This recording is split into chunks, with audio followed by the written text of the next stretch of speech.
and Kagarad in 3rd and 4th places. But it's showtime again now, not competition. Tom Hoover is back after feverish activity by his crew overnight. Unfortunately, Tom is out of the Cannonball proper, but he's coming out to put in a run to see whether his crew have rebuilt the car. Watching avidly on as Tom Hoover moves up to the start line, this man from Maple Grove, Minnesota. Is he going to give us another 5? Look at that, 5.65, 237 miles an hour, the quickest time we've ever seen from a funny car here at Santa Pod.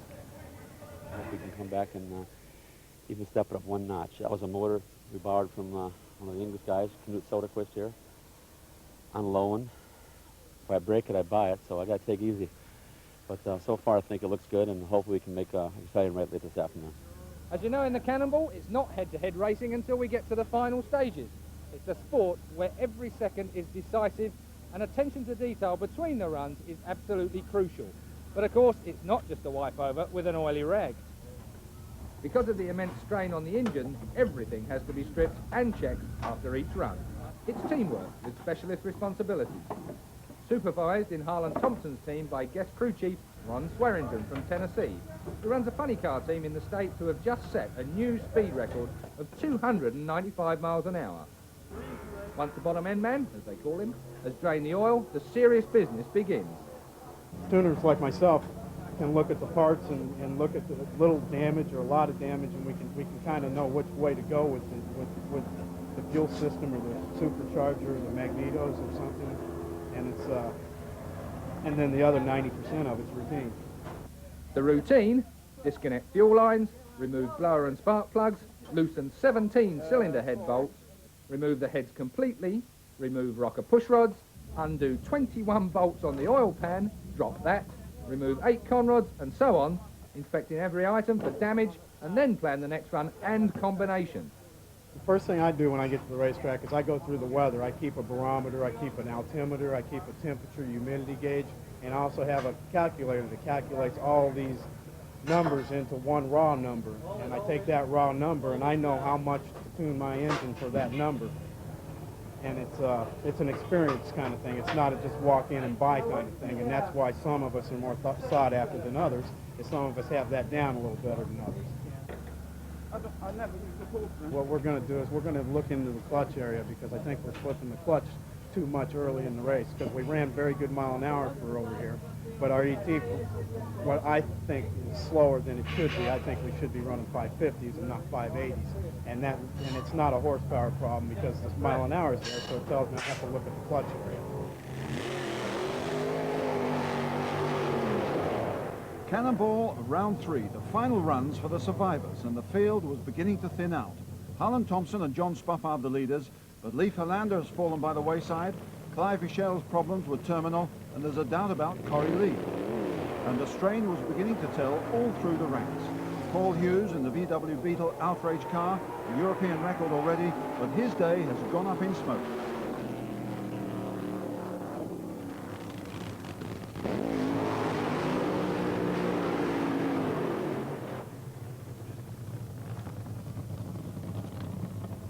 Well, how about that for synchronized burnouts side by side with the number 2 and the number 9 quickest in the Cannonball.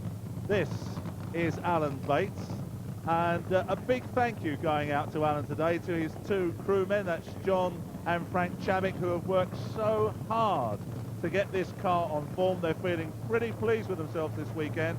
Just been having a quick word in Alan's ear, and he said that they are going to try and step the power up a little bit. They have run into the 7-second bracket with this car. They've run an 8 and then a 7. They are now looking to run a 6. But all eyes really must be on this man, John Spuffard.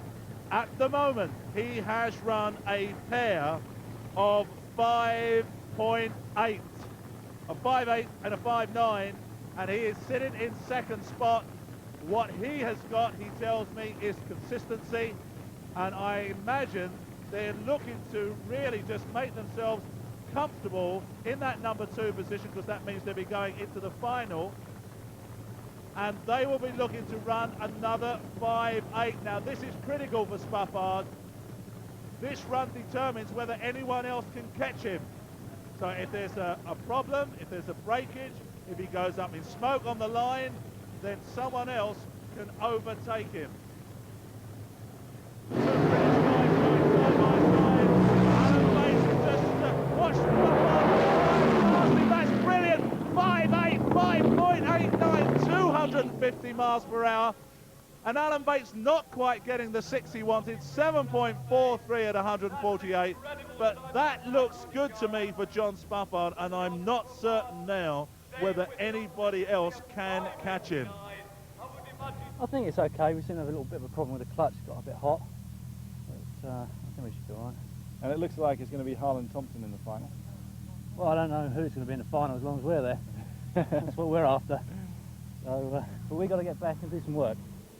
Then the German Peter Cruz, 7th and 8th in the first 2 rounds, went on a solo run when Mick Bledo failed on the line.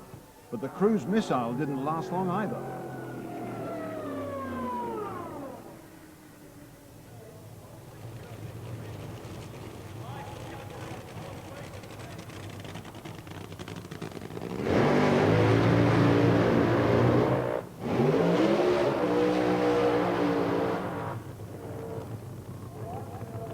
Well, with the format of the Cannonball, really these are the two that all the interest is on at the moment. We think that we've seen John Spafford run quick enough to get himself into the final, but who will he run against? Now, Harlan Thompson, so far on aggregate, has run 11.64. Mickey Kagarad has run a 12.87. So a second, 1.2 seconds between the two of them. And I don't know what this is a problem here. The car is being pushed back. Harlan Thompson's car being pushed back now. Whether that's still running, and it means that, yeah, it is still running. Maybe he's lost the reverser on the Bud car. It's been running so consistently this weekend. Well, I wonder whether Michael Kagarad can see that, because the man in that green Quaker State car, the alcohol car, is out looking for points. He is the consistent man at the moment, along with the top fuel cars, and we're riding along with Michael Kagarad in this Quaker State Full Pro. And I'm just wondering, Harlan Thompson's car is not moving towards that start line. Is it? They're rocking the car. I wonder whether the gearbox has let go on that. They've got problems. It's going to be a one race. Well, this could be the end of it for Harlan Thompson. Michael Kagarad could find himself in the final now. He builds a reds up. Well, what sort of time is he going to put in? Right the way through Kagarad. The smoke at the time, 6.17, 222 miles per hour. And I think that means Michael Kagarad, through default of Harlan Thompson, is in the final. John Spafford is there already, and it's Michael Kagarad. We ran out of time to get up here, and we rushed it, and I don't think there was any kind of crew malfunction. I think it was a part malfunction. We'll have to go look and see. So at one end of the track, Mickey Kagarad celebrates his place in the final, not knowing there were dramatic developments at the other end as Liv Bierstadt prepares for her run.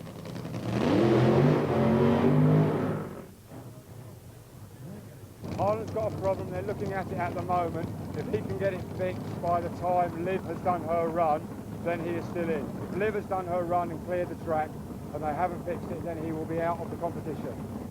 But Liv Bierstadt is also in trouble. She still has power, but can't find reverse.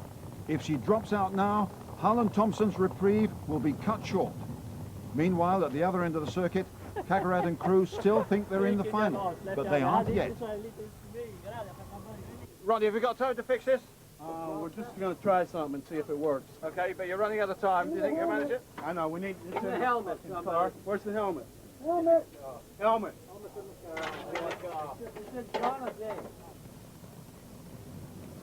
Liv Bierstadt now about to make her run, but she's lost power and her race is over. Harlan Thompson's got to go for it now. It's a last desperate chance. The engine fired, but again, clutch and gear problems, that is their last hope gone. Harlem, how would you sum that up in polite language? Well, I don't know about the polite way, but you know, what can you do? That's racing. I think you've been around racing a long time. I've been around it all my life. It just looks like sometimes you got the world in your palm of your hand, and it falls off. It looked like something broke in the clutch. They give you a couple minutes for a second shot. We knew it was broke. We thought, well, maybe a miracle we could jam it and lock it up and make it at least run slow, a 590 or something to get in. And it didn't want to work at all. It wouldn't move the car, so. So the Cannonball final will be between John Spuppard of Great Britain and Mickey Kakarad of Sweden. That and a few other tales of glory after the break.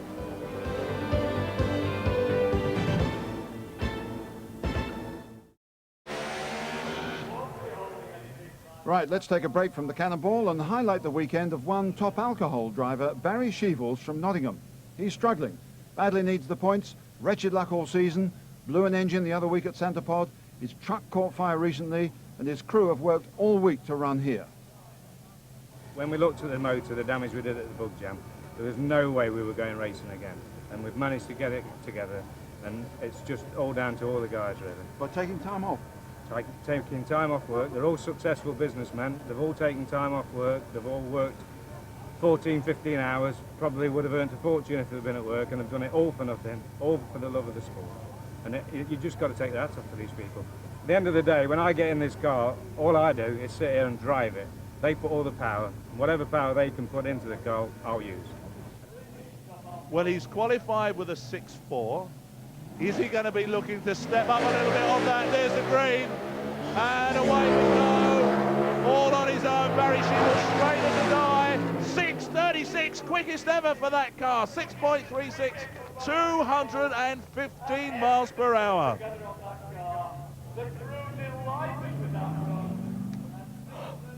Wow, Barry, 6.36, that's best ever, isn't it? I think so. I'm still knocked out, I tell you. Brilliant, absolutely fantastic. What can I say? I don't know, I don't really know what to say. But Barry was up against some tough opposition this weekend. This is Paul Jackson versus Lindsay Ducar. There's the green. Well, a slow getaway from Logan. To be out in front as Paul Jackson back like a train at the top end.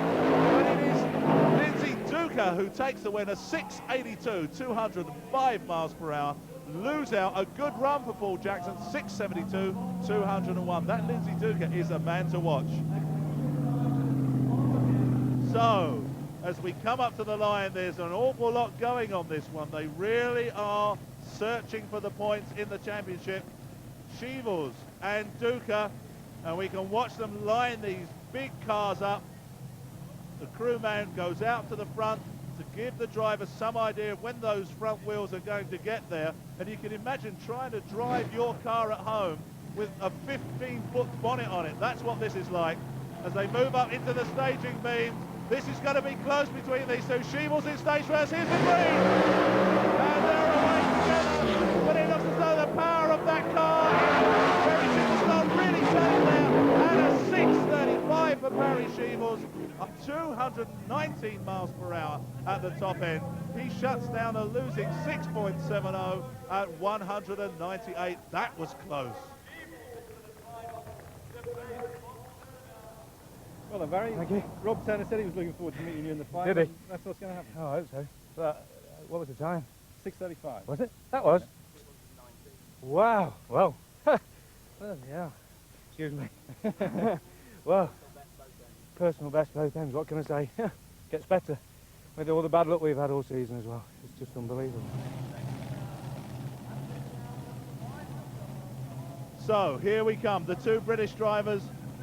Barry Sheevels looking for points in the championship. Rob Turner is out in front at the moment. He's the man looking to protect his #1 position.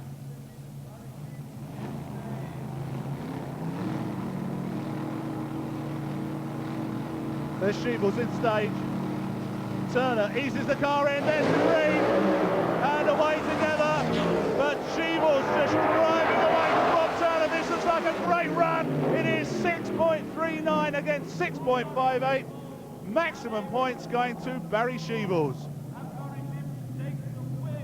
Right, all my birthdays come through at once. It's unbelievable. I just, I mean, I've said this so many times, but it's the lads, and obviously, like, all my sponsors were here today, and I just feel fantastic, really good. I mean, I stopped drinking 5 years ago, but tonight I'm having champagne. I brought the bottle with me. I was tempting fate, but it's there, and we're going to have it.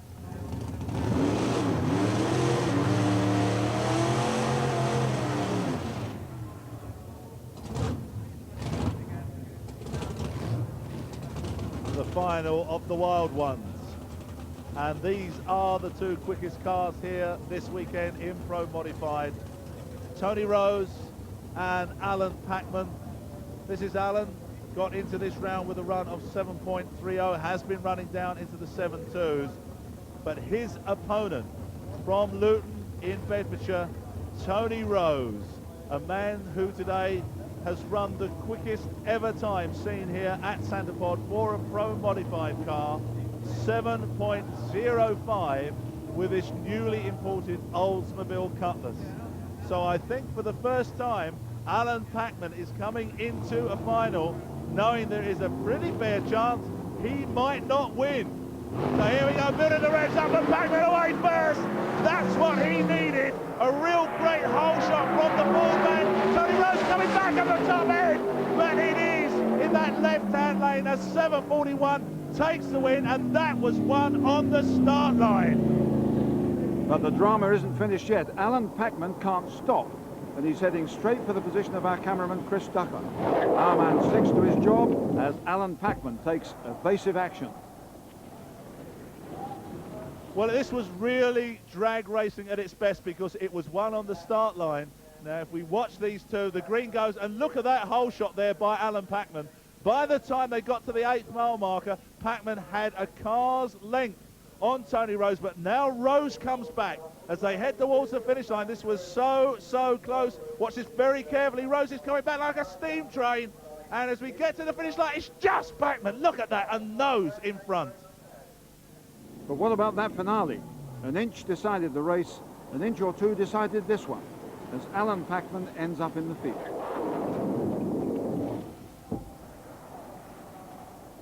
Basically, we had a bit of start line trickery there, which I was working on. But being honest, I put some more power into it, and second, third and fourth, it just rattled his tyres so bad I could hardly see where I was going. Hence, I couldn't find the chute pole, and hence nearly ran off the end of the track. We were worried about our cameraman. It was close, actually. I had to hit the brakes twice. Yeah, it was pretty close, that one. Tony, you'd been favourite all along, didn't quite work out in the final. No, in the final it was down to driver experience. Alan's much quicker on the lights than me, and after the last episode where I pulled a red light, I was a bit conservative, and I think we went a bit quicker, but he was there first, and that's what counts.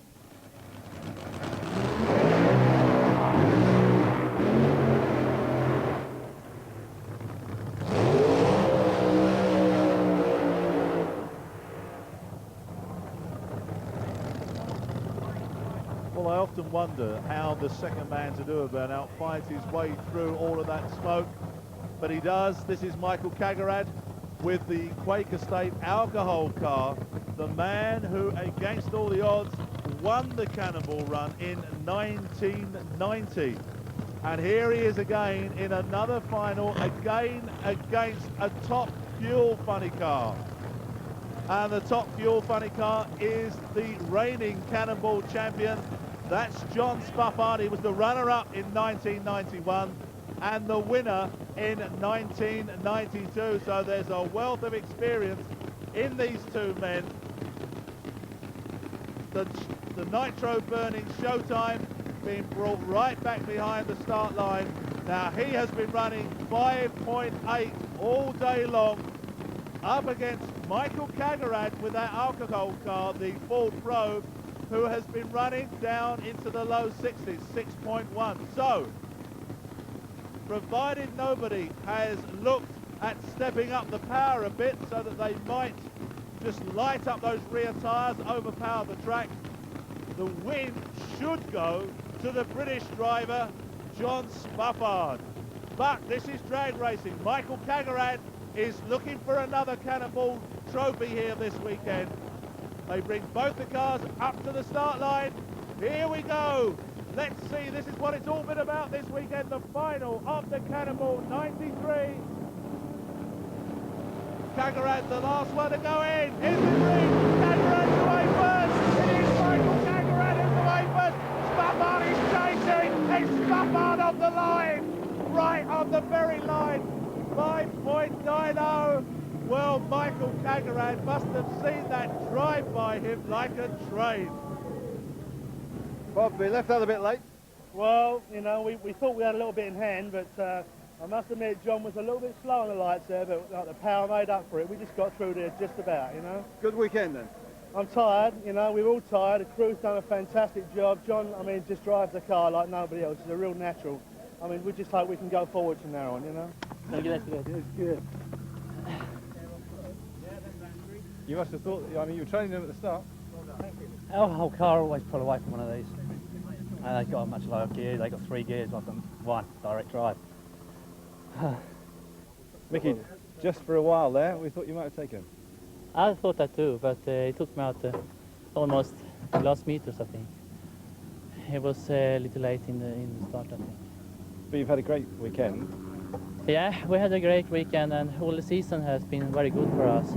Everyone's happy. You got to think about the Cannonball. Well, it's the one to have, isn't it? It's the second one now, you know, 2 in a row. Let's see if we can do 3 next year.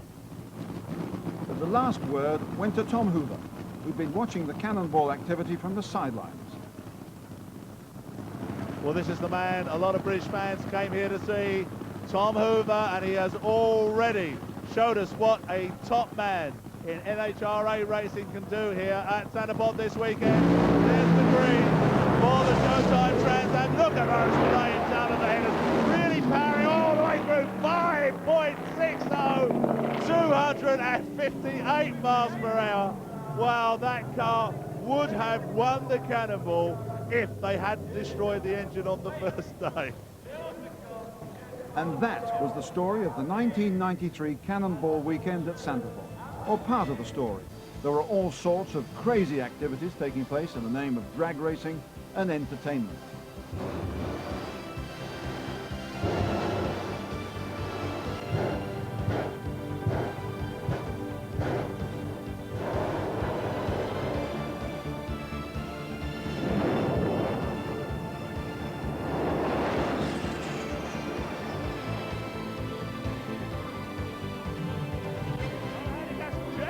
Almost throwing himself off the back of that bike, and Kevin Fox looks out to the side to see where he is.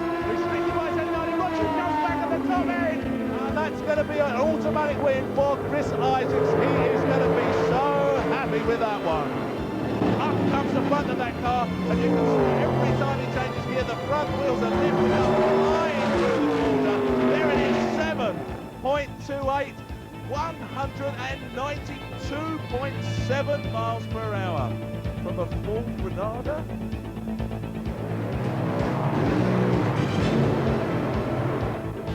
But in the end, the clash between Europe and America produced a winner from just around the corner, John Spafford.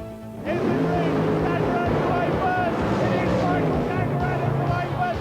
Spafford is chasing. It's Spafford on the line.